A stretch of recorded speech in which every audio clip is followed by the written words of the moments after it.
नमस्ते प्रणाम। 4 लाइन के हम चौपाई सुनावे जा रहल बानी आप लोगन के। अगर अच्छा लगी तो प्यार आशीर्वाद जरूर दें हम लोग। कि जल से पतला कौन है, कौन भूमि से भारी, कौन अग्नि से तेज है, कौन काजल से कारी।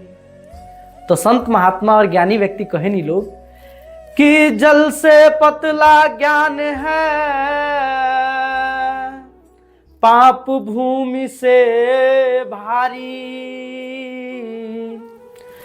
क्रोध अग्नि से तेज है, कलंक काजल से कारी। एके अर्थ होखेला कि जल से पतला का होखेला, जे पानी होला ओकरा से पतला क्या होखेला।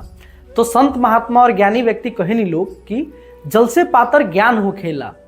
जे तरह जल अगर जब निकलेला तो ओकरा के रास्ता देवे के जरूरत ना पड़ेला, उ कहीं ना कहीं से अपन रास्ता खोज के निकलिए जाला। वही तरह जे ज्ञानी व्यक्ति होला, जे ज्ञान होला, उ कोनो समस्या अइला पर ओके जो हल होला वो खुद ब खुद निकाल ही लेला। दूसरा नंबर कहल गई बा कि भूमि से भारी का होखेला। ये पूरा सृष्टि में भूमि जे बा वो सबसे भारी होखेला। लेकिन संत महात्मा कहनी लोग कि भूमि से भारी का होखेला। तो भूमि से भारी बतावल गई बा कि पाप होखेला। जे पाप होखेला वो सब चीज के यश वैभव के नाश करके रख देला। तीसरा नंबर के बतावल गई बा कि अग्नि से तेज का होखेला। तो कहल गई बा कि अग्नि से तेज क्रोध होखेला। काहे से कि जब क्रोध मनुष्य के अंदर उत्पन्न होखेला तो पूरा मनुष्य के अंदर के ज्ञान शक्ति, सोचे समझे के क्षमता, सब कुछ के का करेला, खत्म कर देला। ओकरा बाद से चौथा नंबर बाटे कि सबसे करिया का होखेला। सबसे करिया कहल गई बा कि काजल रहेला, ठीक बा।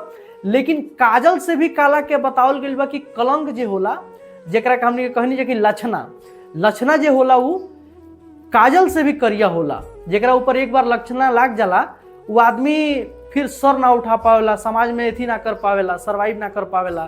तो यह संत महात्मा ज्ञानी लोग के मनन बटे। अगर आप लोग के अच्छा लागल तो प्यार आशीर्वाद जरूर देम लो। राधे राधे। जय सनातन, जय श्री राम।